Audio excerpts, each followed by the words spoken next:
बड़ी बहू, तुम तो मेरा जरा भी ध्यान नहीं रखती हो। जब देखो तब रूखा सूखा खाना बनाकर रख देती हो। लेकिन छोटी बहू के यहाँ मुझे बहुत मजा आ रहा था। दमयंती जी अपनी बड़ी बहू वर्षा को कोसते हुए बोली तो वर्षा हैरान सी खड़ी रह गई। अभी अभी उसकी सास 1 सप्ताह तक अपनी छोटी बहू के पास रहने के बाद वहां से वापस आई थी और आते ही वो बड़ी बहू को कोसने लगी थी। वर्षा ने पानी का गिलास उनकी ओर बढ़ाते हुए कहा, माँ जी, आप थक गई होंगी, थोड़ा आराम कर लीजिए।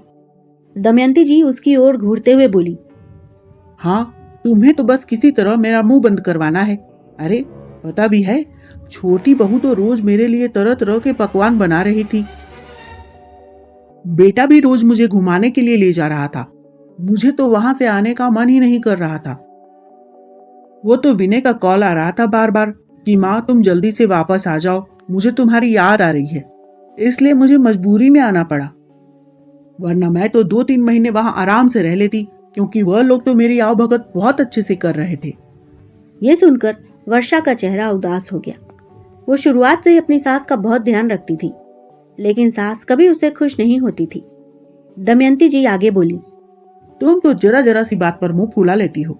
छोटी बहू बहुत हंसमुख है, दिन भर हंसते मुस्कुराते रहती है और मुझसे कितना प्यार से बोलती है। छोटी बहू ने मेरा इतना अच्छे से ध्यान रखा है कि मन कर रहा है गांव की सारी प्रॉपर्टी उसके नाम कर दूं और हमेशा के लिए वहीं पर रहने के लिए चली जाऊं। सास के ताने सुनकर वर्षा की आंखों में आंसू आने लगे थे। वो भरे गले से बोली, माँ जी, मैंने भी तो आज आपकी मनपसंद दाल ढोकली बनाई है। इसके साथ घर का बना देशी घी, मीठा वाला नींबू का अचार आपको कितना पसंद है। बहू की बात सुनकर दमयंती जी के मुंह में पानी आ गया, लेकिन वो मुंह दूसरी ओर घुमाते हुए बोली, ये सब मेरे बेटे को दिखाने के लिए है। तभी विनय कमरे के भीतर आते हुए बोला, बस करो माँ, मैंने तो सोचा था तुम्हें ये बात कभी नहीं बताऊंगा, क्योंकि इससे तुम्हारे मन को बहुत तकलीफ पहुंचेगी। लेकिन अगर तुम छोटी बहू के लिए मेरी पत्नी को इतने ताने मारोगी तो मैं तुम्हें सच्चाई बता देता हूं। तुम्हारी छोटी बहू ही मुझे बार बार कॉल करके कह रही थी कि भैया आप माँ जी को बुला क्यों नहीं लेते हैं, यहां पर हमें बड़ी परेशानी हो रही है। माँ जी के खाने पीने में भी बड़े नखरे हैं, उनकी पसंद के पकवान बना बना कर मेरी हालत खराब हो रही है। ऊपर से उन्हें रोज घूमने जाना होता है। हम क्या अपनी जिंदगी जीना छोड़कर उनके नौकर नौकरानी बनकर रहे हैं? इसीलिए मैंने तुम्हें बार बार फोन करके जल्दी घर बुला लिया। और तुम हो कि उस दिखावे को अपनापन समझकर सारी प्रॉपर्टी उनके नाम करना चाहती हो। तुम्हें जिसे प्रॉपर्टी देना है दे दो और जहां जाना है जाओ, लेकिन उन लोगों का नाम लेकर मेरी पत्नी को कोसना बंद करो। सच्चाई जानने के बाद दमयंती जी का चेहरा उतर गया। उनकी आंखें शर्म से झुक गई।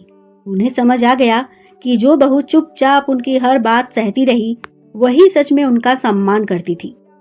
उन्होंने वर्षा के पास जाकर उसका हाथ पकड़ लिया और धीमे स्वर में बोली, मुझे माफ कर दो बहू, मैंने तुम्हें हमेशा गलत समझा। वर्षा की आंखों से आंसू बह निकले, लेकिन उसने बिना कुछ कहे अपनी सास को गले लगा लिया। उस दिन के बाद दमयंती जी ने कभी दोनों बहुओं में तुलना नहीं की। दोस्तों, दूसरों की बातों और दिखावे पर भरोसा करने से पहले सच्चाई जान लेना जरूरी होता है। जो अपने होते हैं उनका प्यार अक्सर बिना किसी दिखावे के होता है। तो दोस्तों, अगर आप वर्षा की जगह होते तो क्या सासू माँ को माफ कर देते? कमेंट करके जरूर बताइए। धन्यवाद।